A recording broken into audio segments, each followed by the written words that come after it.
make that someone few people have ever seen. We're all familiar with the golden death mask worn by Egypt's boy king, Tutankhamun. But until now, the only people who'd ever laid eyes on King Tut's mummified face were a handful of archaeologists. Now, you get to see him for yourself. Tut was removed from his sarcophagus today and placed in a sealed, climate-controlled box. The reason? The mummy, which has lasted more than 3,000 years, is beginning to disintegrate. And tourists are to blame. Tutankhamun is certainly the best-known pharaoh. He's famous for the riches of his tomb, which were found intact. And that's largely because ancient thieves never even knew to look for his burial. We'll find out why, but it has a lot to do with who his father was, Akhenaten. Akhenaten, who completely changed the religious imagination of ancient Egyptians. Akhenaten, who declared that instead of all the many Egyptian gods, there was now only one god, the Aten, the sun disk itself. Akhenaten, who invented an entirely new style for Egyptian art. When Akhenaten died, Tutankhamun became pharaoh as a young boy. But at that point, his name was actually Tutankhaten, after his father's god, the Aten. But with Akhenaten dead, the young pharaoh's advisors decided that Egypt had had enough of Akhenaten's new religion, and the name Tutankhaten gets changed to Tutankhamun, after one of the traditional Egyptian gods, Amun. And under Tutankhamun, the traditional Egyptian religion is restored.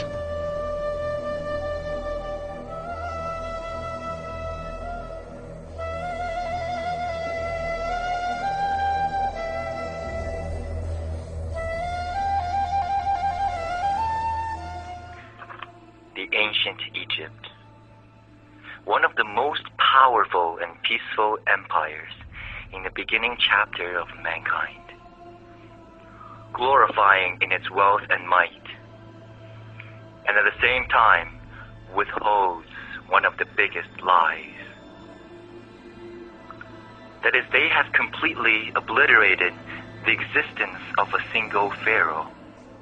A pharaoh so powerful that he brought one of the most dramatic episodes into the history of Egypt. Akhenaten.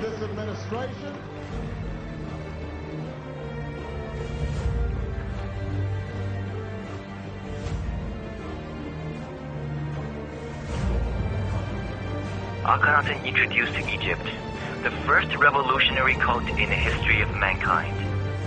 Monotheism, the worship of a single god. The three most powerful gods of the ancient world: Ra, the god of the sun; Amun, the god of light; and Horus, the god of the sky, to form the supreme and sole god, Aten, ever so powerful sun, with arms reaching down to the human world. Akhenaten stated that sunlight is the spiritual form of Aten. Aten is not only the creator, but the sole god that governs life on earth, and that he, Akhenaten, was the only intermediate between Aten and his people.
few years before she died, the famous American psychic Jean Dixon granted an interview to an Austrian journalist, during which she revealed some final details concerning the birth and ancestry of the so-called Antichrist, the prophesied charismatic leader of the coming world government.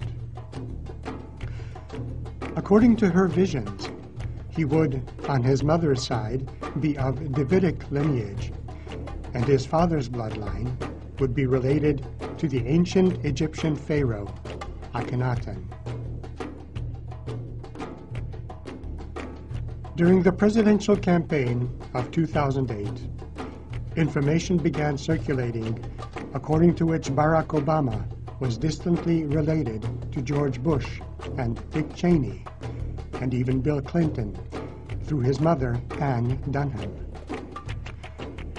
She apparently was a descendant of an ancient bloodline to which an unusually large number of top American political leaders and presidents, past and present, as well as the royal houses of Europe, can trace their ancestry. This bloodline had its European roots in the famous Merovingian dynasty, named after Merovech, who was king of the Salian Franks during the first half of the 5th century AD. But what about Barack Obama's paternal bloodline? One of the president's great-grandfathers is said to have been a powerful leader of the Luo tribe, which moved into Kenya some 400 years ago. His grandfather was also a prominent tribal leader and one of the organizers of an insurrection against British rule in Kenya. This rare photo of him was taken in a British internment camp. He converted to Islam and took on the name Hussein, which was passed on through the generations and is the source for Barack Obama's middle name. Obama's father was a member of the Kenyan ruling class and descended from one of the most powerful of the North Central African tribes.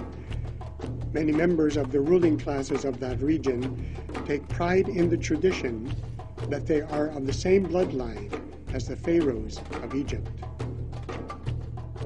Pharaoh Akhenaten in particular had a black African mother, the Nubian queen Tiye. Nubia occupied the territory which today is part of Sudan. In ancient times, the area was a southern province of the Egyptian Empire.